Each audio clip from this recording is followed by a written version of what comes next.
Today, I'm gonna do a little rant and rave. I have really been focusing on my mental health. I have allowed a lot of things to frustrate me for long periods of time. And that long period of time really affects you mentally. It builds up inside, and it changes your perspective on a lot of things. It's important to not hold on to negative things for long periods of time. It's important to talk about those things with somebody and get it out, so that you're not feeling that way and allowing it to change who you are as a human being. So that is why I don't do a lot of videos that really dive into negative stuff as much as I used to when I first started. It's not beneficial to me as a human being, and it's probably not beneficial to you as a person watching the video. It just looks like a crazy black lady bitching and ranting and raving about a piece of gear that she basically can't do anything about the things that are causing the ranting and raving. So that's number one. So a lot of the videos that I've made in the past have been focused on, things that I've encountered, problems, how I was able to overcome them, if I was able to overcome them. And I've had some videos that focused on features that were just not working out at all. And being a YouTuber is time consuming. You're having to always think of new content ideas and come up with concepts for new things to keep people engaged in your channel and your content. I am not a full-time YouTuber. I don't think I ever wanted to be when I started this channel. My reason for starting my channel was to really provide information for problems that I was encountering with some of the gear that I was using at the time.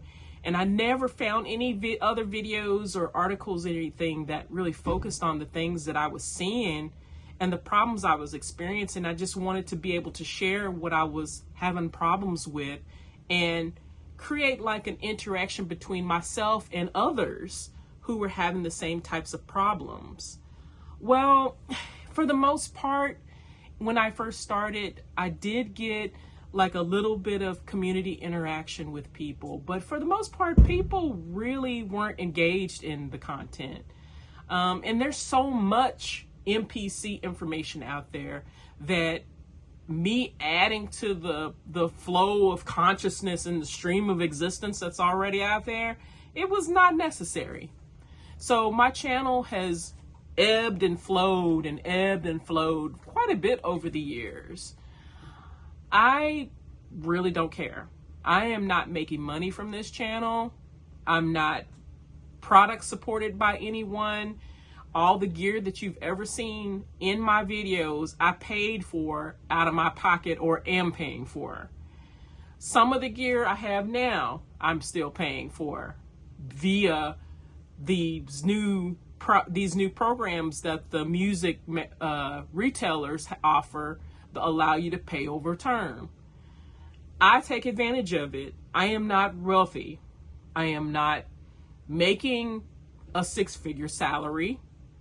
I budget and am mindful of the things that I purchase. I actually personally budget to the point to where some of the excess things that I would normally do, I allocate towards the purchases that I make. So I don't do a lot of going out, dining out, and entertainment expenses. I do that until I've paid off things and moved on to the next project. That's just the way that it is.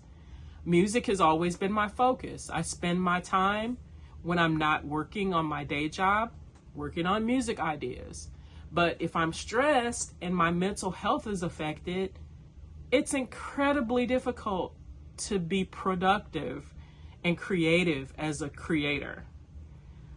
I have had some of the worst years of my life as an adult female for many years, and I don't like talking about a lot of stuff that I've experienced. I don't like sharing it. It's just not a fun process for me. But I've had to personally reach out to a therapist and really start getting some of that stuff off of my shoulders, because I am human and I need to be able to function as a human. So I advise you, if you're going through the same type of experiences, you're feeling that much anxiety, that much long-term ill, you need to go talk to somebody. Does not matter.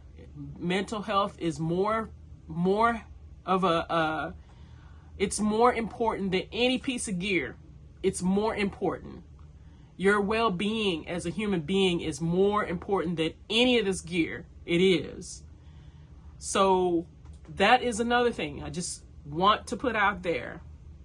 It's more important to do that. Well, this morning, so getting up, I normally look at the Facebook users group just to see what's happening, see what kind of problems people are having, see if there's maybe something I can jump in to help. Some of the stuff, people are using the Force for all kinds of things that I don't use it for. I really only use it for tracking. And the only reason why I use it for tracking is because of the amount of latency that I experience with Ableton. Otherwise, I would not be a Force user at all. It just so happens the Force doesn't have a high amount of latency. It does have a little bit of lag, but I can sit down in front of the Force, push a button, and be playing and not have a bad experience like I have with my computer. But that is the reason why I use it, so I don't experience a lot of the problems that other people experience. So I am not an authority on a lot of the new features or some of the alternative features that are available inside of the Force.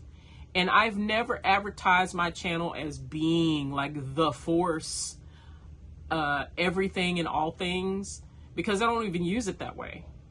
And I don't expect you guys to come to my channel looking for that kind of information, because it's not here. You're not going to find it. I am an average Force user that's using it for tracking. I use it to export out the stems from my experiences of pushing the buttons and then putting it in the arrangement mode and developing it enough to where I can do something different with it when I get it to Ableton. So those are the types of things that I am offering from a user standpoint. But what got me going this morning, let's just kind of back up. So I wanted to try to provide as much context to this before I really jumped into it.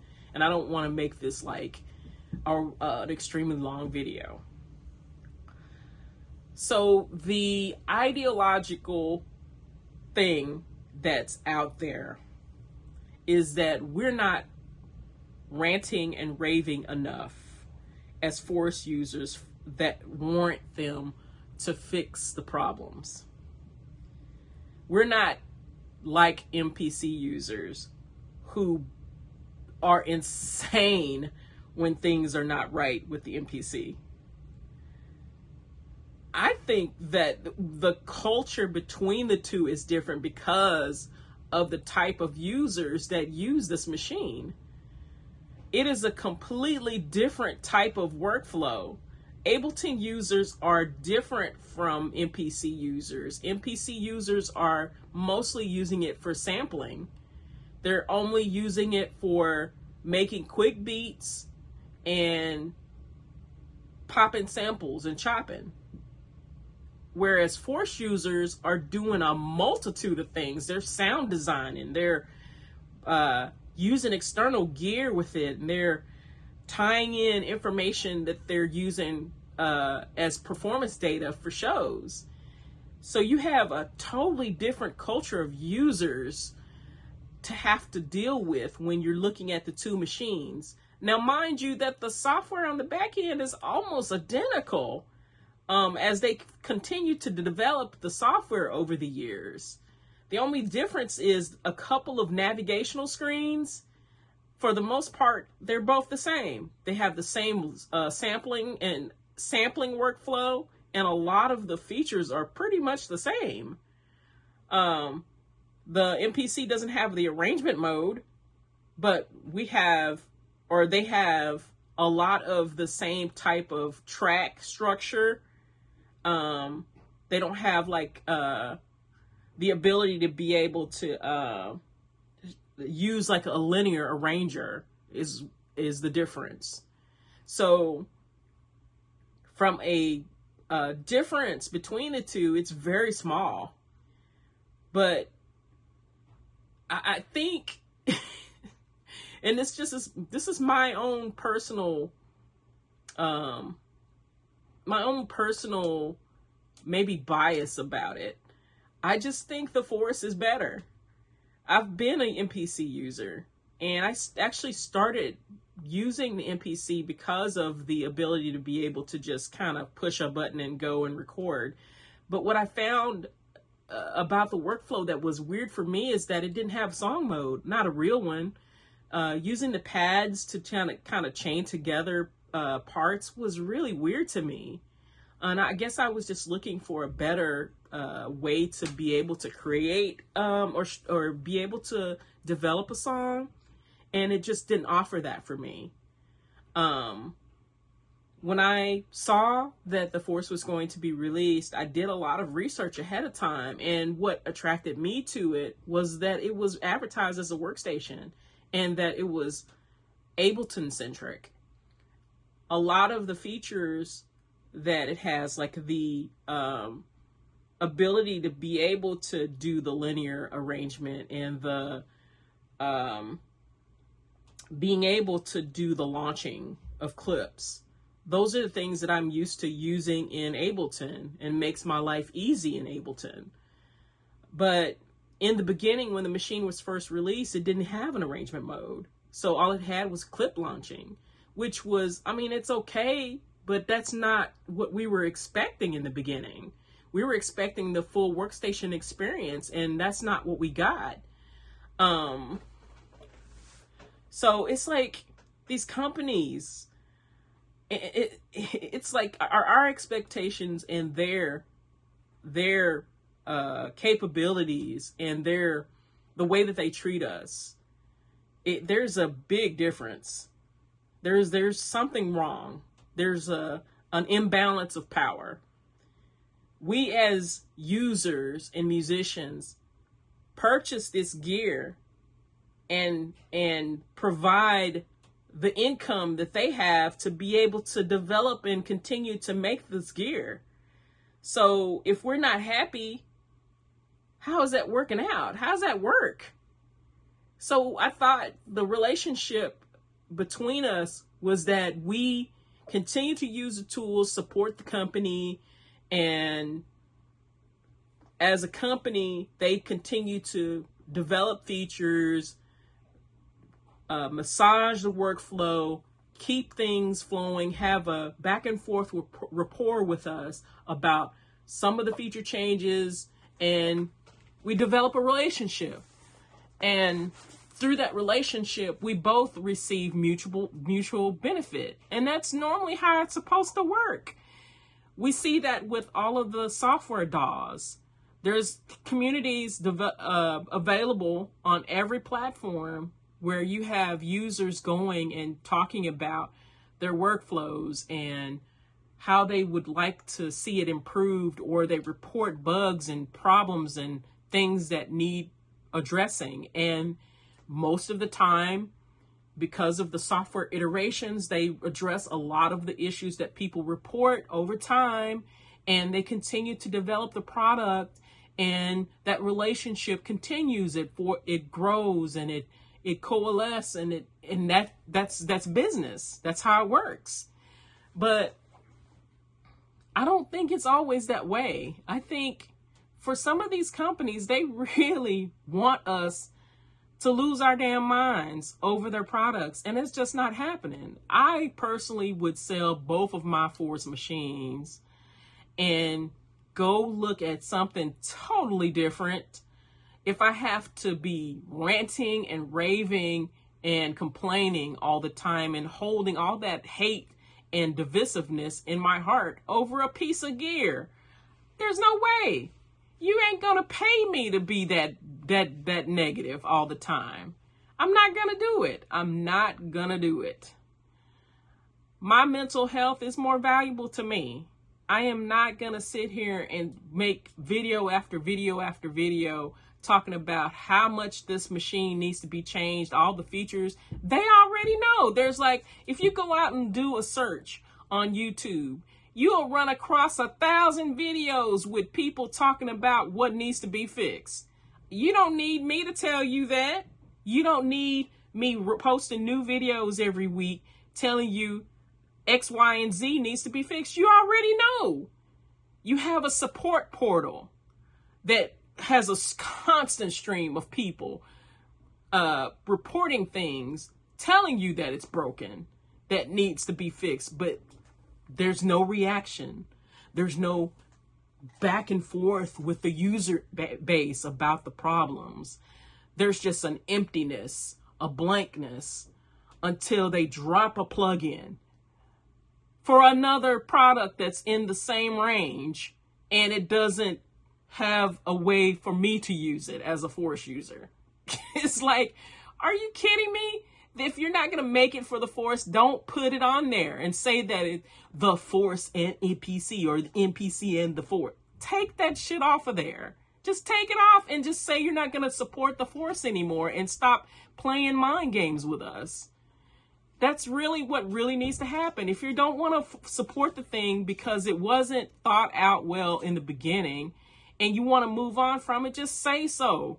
And then allow us to just be done with it. Because a lot of us are really about workflow only. We're about workflow. Whatever works for us in our workflow, that's what we focus on. We need a stable platform that will allow us to quickly create and put together projects without a lot of strife. And that is the number one thing. And people will leave a platform because there's too many issues and problems that get in the way of instant creativity. That's the number one thing. That's what makes people stay on a platform. If you're constantly having to fix or work around or do things with a platform and it's not fulfilling your needs as far as workflow, you're not going to stay on it. You're going to move on. You'll spend time trying to learn as much as you can, and you'll work through all of the learning phase of the product. But if it gets to a point to where every time you learn something that you encounter a bug, you can't expect people to stay with your product long term. You can't. It's just not going to happen. It's not going to happen. It doesn't make a lot of sense. So that's really all I really wanted to say. It's just these companies, we need to go on a musician strike. We need to go on a musician strike against all of these companies they've forgotten who made them wealthy. They forgot who support them. They've forgotten that we are the reason they are in business. We are the users, the people who buy the products. You guys have forgotten the power dynamics of our relationship. Without us, there is no you. It's like, really, we don't need you. Because there's like a million other companies who have better relationship skills with us that we can move to and get better customer support and service from. And they've already thought out the product long term. They didn't throw something out there on the market that was a shit box that only had push buttons and expected us to just live with it. Nobody else has ever done that, ever in the history of all the gear that I've gotten. I've never seen that happen before, ever, until this box. This is the only machine that I have that I've ever experienced this kind of craziness with. That's all I've got. I wanted to get it off my chest. It's just, it doesn't make sense. It does not make sense. We need to go on a strike. And Spotify, you got a problem too. You guys have forgotten who've made you wealthy. We make you wealthy. We've forgotten our power dynamic as well. We're the ones putting in our music into these places and supporting them as far as uploading our information to their platforms and filtering or feeding into that machine. We need to go on strike. Then you'll see who needs who. That's all I got.